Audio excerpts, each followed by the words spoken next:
Halo pemirsa, kembali lagi bersama kami dalam program Healthy Lifestyle. Program ini merupakan program kerjasama antara Rumah Sakit Universitas Brawijaya dan juga UB TV. Dan di program ini kita akan membicarakan berbagai isu-isu tentang kesehatan. Dan di kesempatan kali ini kita akan membicarakan sebuah program yang di-launching pada awal tahun 2025, yaitu Makan Bergizi Gratis. Yang tentunya mendapatkan berbagai respon dari masyarakat. Ada yang menyambut hangat, ada pula yang pada akhirnya mulai kebingungan karena akhir-akhir ini kita sering mendengar adanya keracunan akibat dari MBG ini. Lalu seperti apa sih seharusnya MBG ini secara nutrisi dan juga pengelolaannya? Kita akan berbincang bersama dengan narasumber kita kali ini, yaitu bersama dengan Ibu Arista Widya, SGZ Dietitian. Halo Ibu, gimana kabarnya hari ini? Alhamdulillah sehat sekali. Luar biasa. Kita mau ngomongin isu yang hangat-hangat ini loh Bu. Aduh, hot ya. Hot banget, jadi kayaknya kalau setiap buka sosmed ataupun lihat televisi, selalu ada, bahkan setiap hari selalu akan ada update-update-nya, yaitu mengenai makan bergizi gratis, yang tentu responnya variatif. Nah kalau dari Ibu sendiri sebagai ahli gizi saat melihat adanya pencanangan program ini sampai akhirnya mulai eksekusi di lapangan, seperti apa Bu sebagai ahli gizi untuk melihat program ini akan berjalan? Kalau kami sih dari sisi pandang dietitian ya, bahwa kami melihat program MBG ini, apalagi tujuannya adalah untuk memberikan anak sekolah ini makanan bergizi gitu ya, apalagi secara gratis gitu. Otomatis sebenarnya kita senang banget ya, kita menerimanya dengan senang hati. Namun pada kenyataannya yang terjadi di masyarakat itu atau yang terjadi di di luar sana ternyata nggak seindah bayangan kita, karena kadang yang diterima sama anak tidak sesuai, malah kadang banyak yang menyatakan bau ya, atau mungkin rasanya nggak enak ya. Nah, otomatis sebagai ahli gizi kami sebenarnya kalau melihat itu terasa sedih ya, padahal kita harusnya memberikan makanan itu kan yang selain sehat itu harus layak. Ya kan, selain layak, aman. Jadi apa yang diberikan itu manfaatnya akan jauh lebih besar. Gitu, karena kan tujuannya ini bagus, tujuannya untuk membangun masa depan atau regenerasi anak-anak supaya jauh lebih sehat, cerdas. Nah, kedepannya kan untuk investasi negara juga kan ya. Itu sebenarnya tujuan yang sangat baik dan itu perlu ditingkatkan lagi. Dan dari segi nutrisi itu sebenarnya anak-anak dan orang dewasa juga sebenarnya berbeda ya. Gimana sih seharusnya anak-anak itu kalau dalam porsi makanan tuh apa yang gizi yang harus dipenuhi dalam mungkin program MBG ini? Ya, jadi kita itu sebagai ahli gizi seharusnya memang melihat di sini namanya aja makanan gizi gratis, otomatis satu bergizi. Nah, harapannya adalah cakupan atau kecukupan gizi yang dibutuhkan oleh anak-anak itu sesuai dengan angka kecukupan gizi yang sudah ditentukan. Nah, setiap usia itu memang nggak sama ya. Kalau kita melihat, pernah nggak lihat nilai gizi MBG anak TK sama anak SMP, SMA, SD itu pasti ada sedikit perbedaan. Karena memang ada kecukupan gizi yang perbedaannya di usia. Ya, usia sekian, laki-laki atau perempuan. Cuman kalau laki-laki perempuan tidak terlalu dilihat ya, mungkin lebih ke usia. Bahwa kecukupannya itu adalah kebutuhan dasar untuk anak-anak gitu. Nah, harapannya itu sesuai, tapi kenyataannya di luar sana itu tidak sesuai kadang. Ya lengkap ya, tapi jumlahnya, bentuknya, dan pengolahannya itu kadang kurang tepat. Harapannya pemerintah itu kan membuat istilahnya sumber daya lokal itu juga digerakkan ya. Nah gitu, jadi kadang kita melihat memang banyak, kadang masih memberikan burger, tapi burger itu bukan daging, bukan ayam, tapi kok kayak patty yang gitu. Nah seperti itu memang kayak betul. Nah kita sebenarnya senang kalau mau diinovasikan, jadi anak itu tidak bosan gitu ya. Tapi ternyata tidak semuanya paham. Nah inilah fungsi dari ahli gizi untuk menentukan ini adalah salah satu quality controlnya, karena ahli gizi itu tidak hanya melihat saja atau melihat prosesnya saja, tapi mulai dari perencanaan. Jadi kita harus merencanakan nih bagaimana kebutuhannya seberapa besar. Terus dibagi mulai dari gizi seimbang ya, mulai dari karbohidratnya, proteinnya, lemaknya, vitamin, mineral, dan juga mungkin tambahan susu seperti kalsium dan lain-lainnya. Itu kan sangat dibutuhkan sama anak-anak ya kan. Nah, itu mulai dari perencanaan. Setelah perencanaan ada mulai pengadaan. Nah, dari pengadaan ada penerimaan bahan makanan kita sudah sortir. Kemudian di situ ada nanti quality control mulai dari proses pemasakan sampai sampai nanti ke distribusi. Nah, itu memang tugasnya ahli gizi. Nah, tapi kenyataannya selama ini kan ahli gizi banyak disalahkan nih ya. Ya kan, ahli gizinya begini gitu ya. Katanya nggak pinter hak CCP gitu katanya. Memang banyak kan yang menyatakan seperti itu, bahwa sebenarnya mungkin tugasnya dia terlalu banyak. Tugasnya terlalu banyak karena sekarang satu tempat pelayanan untuk menyelenggarakan makan itu sampai ke 3.000 4.000 porsi.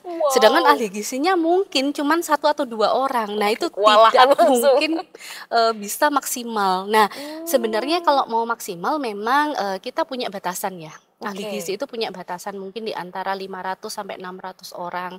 Jadi nanti kerjaannya bisa dibagi dan yang lainnya. Cuman kita paham bahwa hal ini tidak mudah gitu. Apalagi ini sesuatu yang baru. Nah, pasti mungkin nanti akan ada sesuatu yang harus dievaluasi ke depannya seperti itu. Wah, saya jadi kepikiran kalau di rumah sakit ini gimana, Bu? Biasanya kan alhamdulillah kalau di rumah sakit tidak terlalu banyak gitu ya. Jadi ahli gizinya bisa fokus gitu ya, pasien ini seperti apa dan sebagainya. Itu apakah sebenarnya mekanismenya mirip-mirip tuh ya kalau antara di rumah sakit sama kita mau menyediakan makanan yang bergizi untuk anak-anak tadi? Malah sebenarnya kalau di rumah sakit itu lebih ini ya, kompleks ya. Karena yang diberikan makanan bukan orang sehat. Iya, orang sakit ya kan. Permintaannya juga tidak sama, kebutuhan tidak sama, kondisinya juga tidak sama. Ada yang cair, ada yang halus, ada yang lunak, ada yang boleh ini nggak boleh itu gitu kan. Karena memang sesuai dengan kondisi dan diet pasien. Tapi kalau di penyelenggaraan makanan massal itu kan untuk orang sehat. Dan hampir kurang lebih sama porsinya. Misalnya saya menyiapkan untuk SD gitu kan, ya kurang lebih kan sama. Ya kan, tidak banyak perbedaan, beda dengan rumah sakit. Nah, jadi lebih kompleks di rumah sakit sebenarnya, tapi tetap pengawasannya itu sama. Gitu. Menarik jadi ilmu baru nih buat saya. Jadi makin penasaran. Tadi di awal-awal sempat disampaikan bahwa bukan hanya makanannya yang bergizi, tapi layak dan juga aman untuk dikonsumsi. Yang paling penting. Berarti ada keterkaitan antara gizi tadi dengan keamanan pangannya tadi. Nah, ini seperti apa sih sebenarnya kaitannya dalam prosesnya itu harus seiring berjalan atau seperti apa? Ya, jadi ini ya sudah dengar ya bahwa ahli gizi atau mungkin HACCP ya kan sering banget ini disebut ya di setiap permasalahan MBG ini ya. Apa sih itu HACCP? Sebenarnya ini adalah sistem untuk mengetahui titik kritis suatu proses dari pemasakan. Jadi keamanan pangan itu sangat dibutuhkan karena apa? Kalau kita memberikan makanan itu sehat tapi tidak layak dan tidak aman, kira-kira mendatangkan apa? Penyakit kan, nah keracunan kan. Nah, karena pada saat proses kita mulai dari perencanaan tadi sampai kita ke distribusi, itu di seluruh proses itu pasti ada titik kritisnya.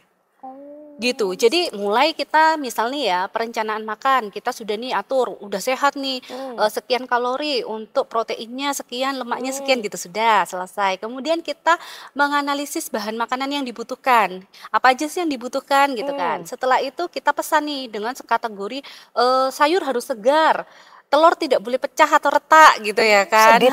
Iya memang harus itu. Kemudian kalau kaleng, makanan kaleng atau apapun itu tidak boleh penyok. Karena itu aturannya adalah memang pada saat ada masalah di spesifikasi tersebut itu akan ada gangguan atau kontaminasi yang akan terjadi. Seperti itu. Iya, maka dari itu setelah kita datang nih bahan makanan kita cek. Nah, ini memang fungsi ahli gizi disitu dicek. Oh, ternyata sudah sesuai. Oke, kita gunakan. Yang tidak sesuai kita kembalikan gitu. Kalau di rumah sakit seperti itu ya. Jadi pada saat sudah kita terima, kita lihat bahan makannya, kita lagi pilah-pilah nih. Mana yang harus disimpan, mana yang harus digunakan, mana yang layak dipakai, mana yang harus dibuang, seperti itu. Setelah itu ada lagi proses namanya persiapan. Nah, proses persiapan pencucian itu airnya harus sudah dicek, harus bersih. Karena ada bakteri E. coli lah segala macam. Nah, itu yang bisa membuat bakteri patogen itu meracuni sesuatu bahan makanan gitu. Jadi kalau pada saat proses-proses itu sudah kita lalui dengan baik, dari proses itu titik kritisnya sudah kita lalui, mulai dari kalau sudah masak harus tahu suhunya sekian gitu kan, harus tahu proses masaknya seperti apa, yang boleh tidak boleh, bagaimana yang bisa dilakukan, yang bagaimana itu yang harus dilakukan oleh petugas. Kemudian jam masak sampai jam didistribusikan juga harus sesuai dengan holding time, waktu tunggu. Tidak boleh lebih dari 2 jam karena akan ada pertumbuhan-pertumbuhan bakteri di sana. Jadi di rumah sakit itu nggak ada ceritanya, oh masak jam 6 ya nanti buat jam 12, nggak boleh. Kita masak jam setengah 10 itu sudah start. Jam 11 atau setengah 12 udah matang tuh langsung didistribusikan, diantar, harus dimakan, ditulis sih di etiketnya pasien itu, harus dimakan sebelum 2 jam. Setelah diantar, karena itu yang disebut holding time, harapannya tidak muncul bakteri. Pada saat bakteri itu muncul akan terjadi hal-hal yang tidak kita inginkan, seperti itu. Berarti banyak kemungkinan terjadi keracunan itu bukan sekedar makanannya kurang bergizi gitu, bukan. Mungkin proses distribusinya kelamaan bisa jadi. Itu yang jadi masalah yang ada di Indonesia. Itu jadi salah satunya adalah holding time, waktu tunggunya dengan suhu yang tidak tepat, kemudian juga dengan proses yang kurang aman. Contohnya ya kita lihat ya, entah itu tadi petugasnya yang kurang paham terkait higien sanitasi, atau mungkin air yang digunakan, alat yang digunakan juga kurang higien. Oh, itu harus ada SOP tersendiri. Misalnya harus pakai apa tuh? Kita kurungan kepala, betul, supaya tidak terjadi kontaminasi. Contohnya ya rambutnya kita jatuh, nah itu kan akan terjadi kontaminasi. Iya, kita ngomong tanpa pakai masker atau pakai alat, kita ngomong nih ternyata dia batuk, ya kan, gitu, atau TBC kan kita tidak tahu, ya kan. Jadi kita harus hati-hati karena kalau sudah ngomong proses pemasakan itu kan nanti kita memberikan makanan kepada pasien, gitu, atau kepada anak-anak ya, kalau MBG kan kepada anak-anak gitu. Jadi harus sehat, bersih, aman dan layak. Ini kompleks sekali ya jadinya. Kalau nyalain ke ahli gizinya aja ya nggak fair ya. Nggak bisa semuanya itu istilahnya satu kesatuan. Mulai dari perencanaan sampai distribusi itu sebenarnya adalah tim gitu. Nah, kemudian berkaitan dengan keamanan tadi, kira-kira bagaimana sih untuk melihat yang sudah terjadi saat ini dari sisi kacamata ahli gizi? Apa sih kira-kira yang sekiranya bisa ditingkatkan yang mungkin dalam jangka waktu terdekat ini, ini bisa nih menjadi masukan-masukan bagi pemangku kebijakan saat ini?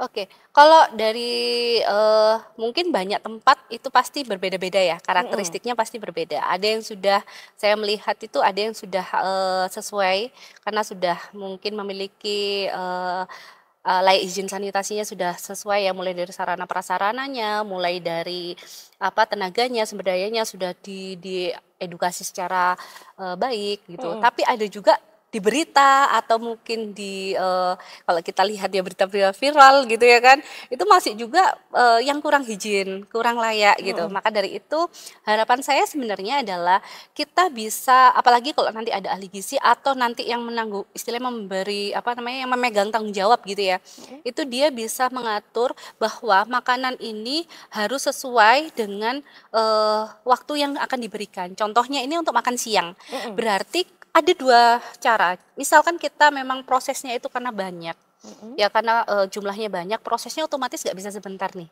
ya kan? Kalau di rumah sakit atau mungkin 2 jam sebelum ini harus ini gitu ya. Kalau di sana mungkin nggak bisa. Nah, dibantulah dengan teknologi atau mungkin dengan penyimpanan yang tepat, suhu lah yang utama.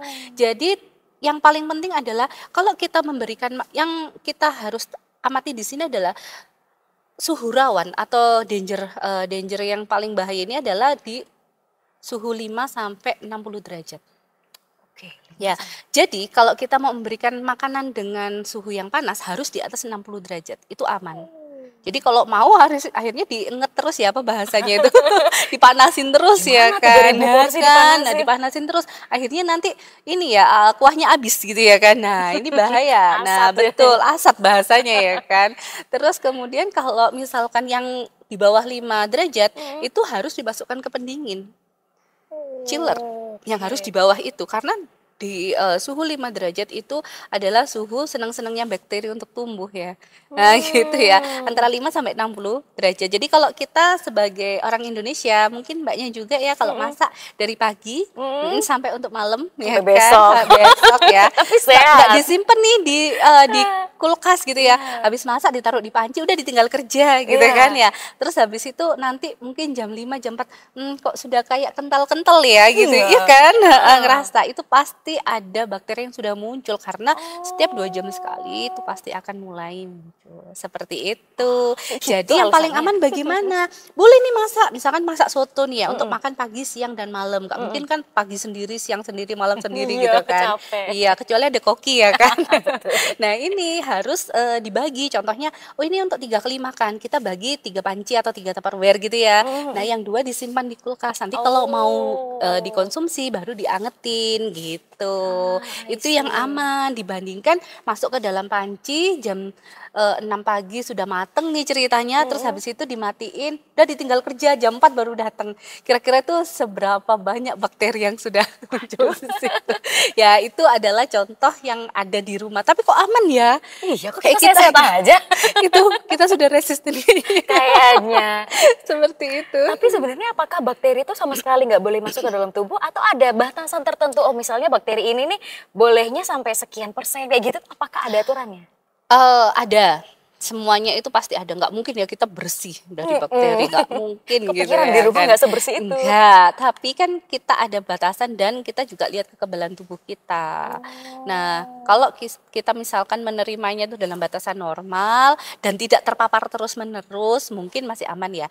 Tapi kalau udah tiap hari MBG-nya begitu gitu ya kan, kok bau terus, ternyata memang masaknya dari malam atau subuh, dikasihkannya siang, otomatis kan sudah baunya berubah. Kita harus melihat fisiknya, bau enggak, aromanya, kemudian rasanya berubah enggak, warnanya berubah enggak, gitu, teksturnya berubah enggak, ini juga harus diperhatikan. Jadi sebenarnya mungkin sebelum diberikan ke anak-anak, guru-gurunya bisa lihat dulu ya, di toel-toel gitu. Ya, salah satunya di quality control dengan dicobakan dulu ya mungkin, apakah ini tadi layak diberikan kepada anak-anak. Kalau layak, oke, lanjutkan. Kalau enggak layak, ya lebih baik daripada nanti ada keracunan massal. Iya. Seperti itu sih. Dan rasanya guru-guru zaman sekarang juga sudah mulai menjadi garda terdepan nih ya, daripada anak-anak kenapa-napa dicobain sama Bapak Ibu gurunya nih. Dan Ibu guru dan Bapak guru sehat selalu ya. Iya. Saya tuh pernah ngeliat berita juga dalam MBG itu juga disertakan kayak minuman berperisa atau mungkin yang sudah kalengan botolan kayak gitu tuh sebenarnya termasuk bergizi atau harusnya diganti menu lain lah? Iya, jadi kalau yang selama ini saya lihat sih lebih ke ini ya, susu ya. Ya biasanya lebih susu. Kalau yang minuman berperisai saya belum pernah lihat secara langsung, tapi belum juga pernah dengar. Cuman kalau itu andaikan ada, ya pasti salah ya, karena itu tidak disarankan untuk anak-anak. Iya kan? Karena kalau minuman mendingan kita kasih sirup atau susu atau air putih sudah itu lebih sehat kan. Di buah aja iya dikasih gitu buah. Ya? Iya kan memang wajibnya harus ada itu. Kita harus lengkap ya, mulai dari karbohidratnya nasi, boleh ubi, boleh kentang, boleh spaghetti, boleh roti juga boleh. Kan judulnya karbohidrat ya kan. Protein, boleh ikan, boleh daging, boleh ayam gitu kan, atau telur, kemudian ditambahkan susu gitu kan. Kemudian lemak itu mungkin dari minyaknya. Nah, vitamin sayurnya itu juga bisa dari buah dan sayurnya ya. Jadi kayak vitamin mineralnya itu dari buah dan sayurnya. Jadi seharusnya itu lengkap gizi seimbang memang. Tapi yang jadi masalah itu kadang jumlahnya tidak sesuai dan proses pengolahannya yang kurang tepat. Oke. Dan baru-baru ini tuh saya sempat mendengar bahwa Menteri Kesehatan tuh sedang membuat program di mana setiap hari itu akan ada update terkait bagaimana sih kasus keracunan dari tiap puskesmas, dan itu akhirnya mau dicoba kayak zaman COVID dulu. Kira-kira itu termasuk hal yang kalau dari kacamata ahli gizi efektif nggak sih untuk mencatat sebanyak apa orang-orang yang keracunan, kemudian akhirnya untuk mencari evaluasi lebih dari program ini? Ya memang harus ada namanya evaluasi, kan kita harus tahu nih masalahnya apa ya. Ya itu memang benar bisa sebenarnya kita lakukan mulai pencatatan. Tapi kan ya terus jangan kita biarkan, kita kan harus menindaklanjuti apa yang terjadi gitu loh. Sebenarnya kita paham bahwa kita ngurusin satu negara, apalagi negara kita kepulauan itu sangat-sangat pusing ya kan. Mungkin Pak Presiden pusing sekali ya kan. Tapi yang kita memang harus pahami memang kalau memang ada program seperti ini, paling tidak itu kita sudah mempersiapkan dari segi sumber daya manusianya. Yang pertama, kita harus memberikan sumber daya manusia yang sesuai. Oke, ada ahli gizinya, ada tenaga dapurnya, ada perencanaannya, ada akuntansinya lah segala macam yang memang untuk apa ya istilahnya manajemen penyelenggaraan makan itu, karena kan tidak hanya orang kesehatan saja, tidak hanya tenaga dapur saja, atau tidak hanya tenaga distribusi saja. Memang itu adalah kompleks, ya kan? Tapi paling tidak dari semua tenaga ini harus ada edukasi atau pelatihan terkait higien sanitasi sehingga dia bisa menjaga dirinya tidak mengkontaminasi kepada makanan tersebut atau lingkungannya juga tidak mengkontaminasi dari produk yang akan dia buat seperti itu. Jadi dia lebih membuat apa yang dia buat itu adalah aman. Ya kan? Dari kontaminasi yang ada baik dari dirinya ataupun lingkungan. Gitu. Yang pertama itu. Yang kedua, sebagai manajemennya paling tidak dia sudah bisa menentukan mulai bahan bagus seperti apa yang diberikan, mulai bahan seperti apa yang baik diberikan, yang bisa kita tuh oke ya, kita paham mengetahui terkait efisiensi, murah dan yang lainnya, tapi harus kita tentukan makanan itu adalah sesuatu yang aman. Ya carilah makanan aman, tapi kan nanti bisa dilelang kan, mana yang murah dan yang lain gitu ya kan. Tapi minimal kita paham bahwa apa yang kita berikan itu aman, sehingga edukasi itu sangat penting. Yang kedua mungkin lebih ke ini ya, apa namanya, audit.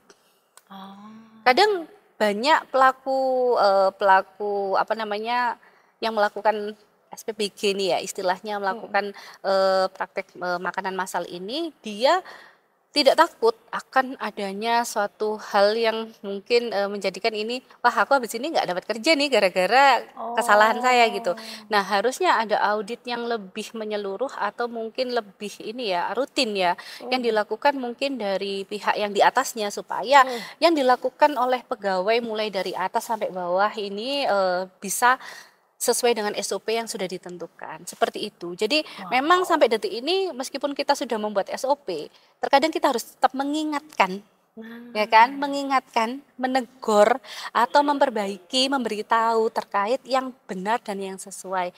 Dan itu tidak bisa sekali dua kali, harus terus menerus seperti itu. Luar biasa, ini jadi PR bersama ya, seharusnya bukan hanya nodong ke ahli gizi, tapi semuanya, semua yang menjadi bagian dari sistem ya, termasuk kita masyarakat kalau bisa berpendapat ya monggo gitu ya, selagi pemerintah juga open untuk bisa mendengar apa sih evaluasi yang membangun, karena kan tujuan awal seperti yang Ibu Arista bilang, kita kan ingin membangun Indonesia emas, jadi harus kita gotong royong membangun bagaimana sih program ini sekiranya bisa memberikan manfaat dan kontribusi jangka panjang. Terima kasih banyak Ibu Arista sudah berkenan untuk sharing, saya banyak belajar dan semoga pemirsa makin tercerahkan tentang bagaimana sih program ini seharusnya berjalan, dan siapa tahu teman-teman juga bisa menjadi bagian yang bisa membantu perkembangan program ini ke depan menjadi lebih baik.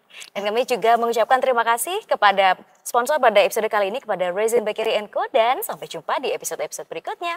Bye-bye.